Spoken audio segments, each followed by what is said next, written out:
দীঘলীয়া সময় ছাত্ৰ ৰাজনীতি আৰু খুব কম সময়ত ৰাজনীতিৰ প্ৰচাৰত বিধায়ক আৰু এতিয়া সংসদীয় ৰাজনীতিত আপোনাৰ আৰম্ভ হয় প্ৰথমতে মই UPPL পাৰ্টিৰ আমাৰ সভাপতি তেখেত প্ৰমোদ বড়ো ডাঙৰীয়া যি আমাৰ বিটিআৰ প্ৰধান হয় আৰু আমাৰ UPPL দলৰ আমাৰ ৱৰ্কিং প্ৰেচিডেণ্ট থাকে ৰণগাৰাম হাজাৰিকে আদি কৰি আমাৰ NDA যিটো এলায়েন্স পাৰ্টি আমাৰ BJP লেড পাৰ্টি তেখেতসকলৰ নেতৃত্বসকলক মই মোৰ আন্তৰিক শুভেচ্ছা আৰু ধন্যবাদ তেখেতসকল যাচিছোঁ যে আজি যোৱা 2021 চনত ছাত্ৰ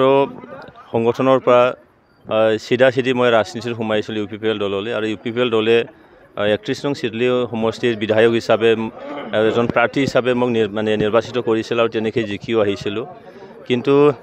এইবেলি 1 নং কোকৰাঝাৰ লোকসভা সমষ্টিৰ কাৰণে আজি NDA এলায়েন্স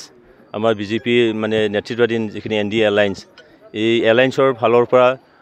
কোকৰাঝাৰ লোকসভা সিটত মোক নিৰ্বাচিত কৰাৰ যিখিনি সিদ্ধান্ত ল'লে তাৰ বাবে মই আন্তৰিক শুভেচ্ছা আৰু অভিনন্দন দিছোঁ মই ভাবোঁ যে সঁচাকৈ এই সমষ্টিটো নিশ্চয়কৈ যোৱা 10টা বছৰে যিটো ইয়াত যি নিৰ্দলীয় প্ৰাৰ্থী হিচাপে হীৰা শৰণীয়া জিকি গৈছিল আৰু ইয়াত আমাৰ মাজত বিবাদগামী এটা ৰাজনীতি নিশ্চয় হৈছিল কিন্তু সেইখিনি যদি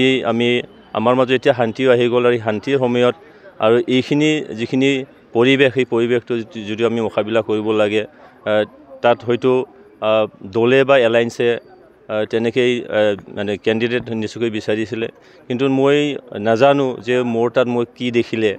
যে মোৰ ইচ্ছা নাছিলে যে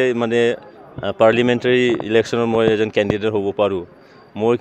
সমষ্টিবাসীক মই সময় দিব বিচাৰিছিলোঁ 5 বছৰৰ যিখিনি নিৰ্বাচিত কৰিছিলে মোক কিন্তু দলৰ সিদ্ধান্তটো ওপৰত থাকে সেইকাৰণে দলে যিটো বিচাৰিছে ভালৰ কাৰণে নিশ্চয় বিচাৰিছে আৰু সেইকাৰণে মই আজি দলৰ আহ্বানত যদিও বা মোৰ ইচ্ছা নাছিলে তথাপিতো মই সেইখিনি স্বীকাৰ কৰিছোঁ মুখ্য প্ৰতিযোগিতা কাৰ লগত হ'ব বুলি ভাবে কোকৰাঝাৰ লোকসভা সমষ্টি আজি যিখিনি আমাৰ NDA এলায়েন্স আছে আমাৰ ইয়াৰ অসমৰ সকলোতকৈ আদৰৰ আৰু সন্মানীয় মুখ্যমন্ত্ৰী ডক্টৰ হিমন্ত বিশ্ব শৰ্মাৰ নেতৃত্বাধীন চৰকাৰ আৰু আমাৰ ভাৰতৰ প্ৰধানমন্ত্ৰী নৰেন্দ্ৰ মোদী ডাঙৰীয়াৰ নেতৃত্বাধীন চৰকাৰ আৰু ইয়াত আমাৰ কাউন্সিলৰ আমাৰ প্ৰমোদ বড়ো ডাঙৰীয়াৰ নেতৃত্বাধীন যিখিনি আমাৰ এলায়েন্স মিত্ৰজোঁটৰ চৰকাৰ আছে এই চৰকাৰে যিখিনি ৰাইজৰ একেবাৰে লাষ্ট নিষ্পৃষিত বা তেনেকৈ ব্যক্তি য'ত নেকি গৰীবতকৈ গৰীব ব্যক্তি তেনে ব্যক্তিৰ ওচৰলৈকে যোৱাৰ কাৰণে যিখিনি আঁচনি যুগুত কৰাইছে আৰু এই আঁচনিটো সঁচাকৈ সেইজন ব্যক্তিলৈকে গৈ পাইছে তাৰ কাৰণে মই ভাবোঁ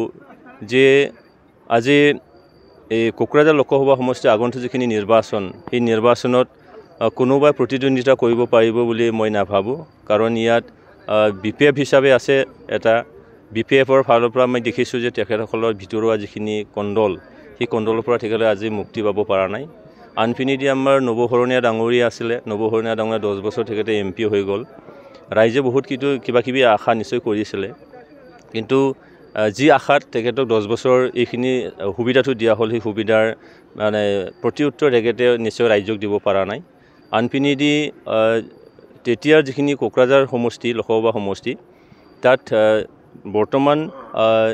পুনৰ নিৰ্ধাৰণ যিখিনি সমষ্টি হ'ল সেই পুনৰ নিৰ্ধাৰণত আমাৰ ভৱানীপুৰ তাৰপিছত সৰভোগ এই সমষ্টিৰ পৰা প্ৰায় 4 লাখ মান ভোটাৰ যোনটো নেকি আমাৰ হীৰা শৰণীয়াৰ এটা দুৰ্গ আছিলে সেইখিনি নোহোৱা হৈ গ'ল তো সেই গতিকে তেখেতেও আজিৰ তাৰিখত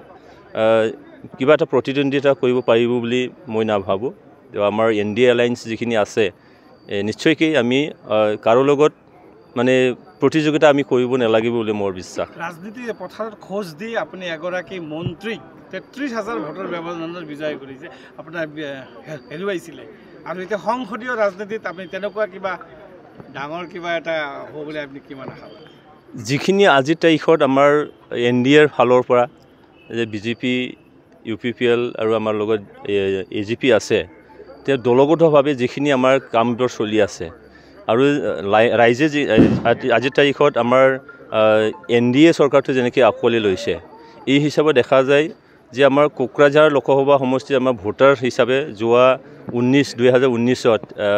15,10,000 আছিলে আজি অলপ বাঢ়ি কিনি ধৰ 15.5 লাখমান হ'ব পাৰে তাত দেখা গৈছে যে